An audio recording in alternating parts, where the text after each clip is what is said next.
మేడ్చల్ జిల్లా నాగారం మున్సిపల్ పరిధిలో పర్యటిస్తున్నారు తెలంగాణ జాగృతి పార్టీ అధ్యక్షురాలు ఎమ్మెల్సీ కల్వకుంట్ల కవిత. జాగృతి నాయకులు ఆమెకు ఘనంగా స్వాగతం పలికారు. ప్రజా సమస్యలను అడిగి తెలుసుకుంటున్నారు కవిత. నాగారంలోని ప్రధాన రహదారిపై నాలాను పరిశీలించారు. వర్షం పడితే చాలు కాలనీలన్నీ ముంపుకు గురవుతున్నాయని తెలిపారు స్థానికులు.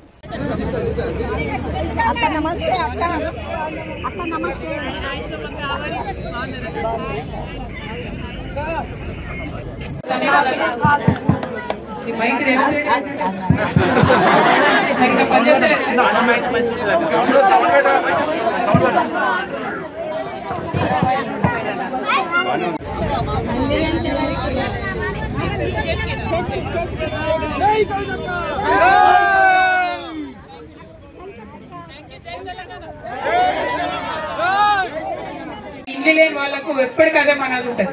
ఎప్పుడు కిరాయి కట్టుకుంటున్నామన్న బాధనే ఉంటుంది. ఖచ్చితంగా మరి ఇల్లు కావాలని డిమాండ్ చేస్తున్నాం. ఎందుకంటే చాలా ఇల్లు కట్టి బయట ఉన్నాయి ఖాళీగా, 30-40 వేల ఇల్లు ఖాళీగా ఉన్నాయి. కానీ ఎవరికి ఇస్తలేదు. ఖచ్చితంగా ఇయ్యాలని చెప్పి గట్టిగా ఎంటబడదాం. మన దగ్గర ఇల్లు లేని వాళ్ళు ఎంతమంది ఉన్నారో ప్రత్యేకంగా మళ్ళీ ఒకసారి వస్తాం, మళ్ళీ కూడా రాసుకుంటాం. కానీ మీ అందరికి గట్టిగా మనసులో అర్థం చేసుకోరు. నా పేరు కవిత, తెలుసుగా మీకు? అయితే కవిత ఇయ్యాలి అధికారంలో లేదు మరి అంటే నేను కొట్లాడే ఉంటుంది, అంతేగాని సంతకం పెట్టి మీకు ఏం చేసేది లేదు. అయినా సరే ఇడవకుండా కొట్లాడతాం. ఎందుకంటే అట్లా ఇడవకుండా రోడ్ల మీద ఉండి కొట్లాడినాం కాబట్టి ఇలా తెలంగాణ వచ్చింది. అదే కొట్లాడతాం. అయితే కొట్లాడేటప్పుడు ఏంటంటే ఉన్నప్పుడు మరి జాగృతలు పిలుస్తున్నట్టే రావాలి.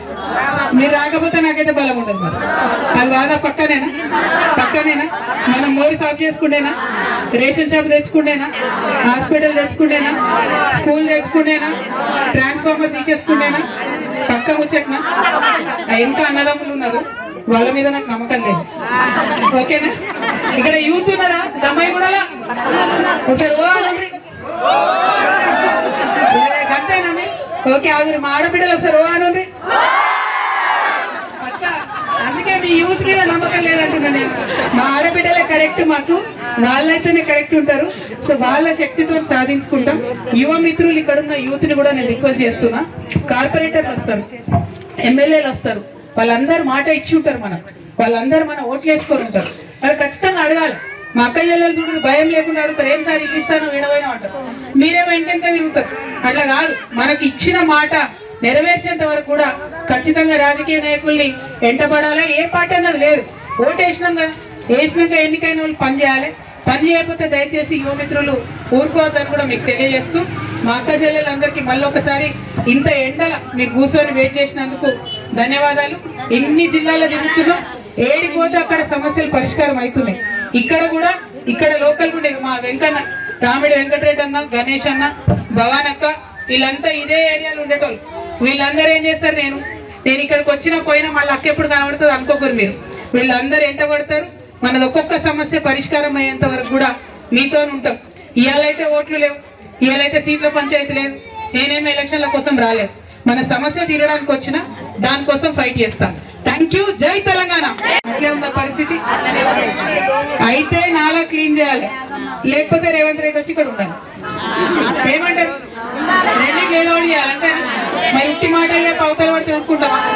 ఊరుకోవద్దు. ఇక నేను అట్లా తిరిగితే బాగుండదు. కానీ రేవంత్ రెడ్డి పెన్షన్ కూడా పెంచుతలేడు, పెంచుతా అన్నాడు. అట్లనే ఇంకొక మాట, అమ్మాయి కూడా అక్క వెళ్ళాలి. నాకు ఒక మాట చెప్పాలి. మీ అందరి దగ్గర బాగా బంగారం ఉన్నట్టు ఇచ్చిన రేవంత్ రెడ్డి తులం బంగారం ఇవ్వలేదు, ఏమి ఇవ్వలేదు, 2 తులాలు ఇచ్చిన. ఆయన నోరు సల్లకుండా ఆయన ఎప్పుడైతే బంగారం అంటే అన్నాడో బంగారం వచ్చి తప్పిపోయింది. ఆ మాత్రం కొనే పరిస్థితి కూడా లేకుండా అయిపోయింది. కాబట్టి కళ్యాణ లక్ష్మి ఇవ్వాలి. కళ్యాణ లక్ష్మితో పాటు తులం బంగారం ఏదైతే ఇస్తున్నారో అది కూడా ఇవ్వాలి.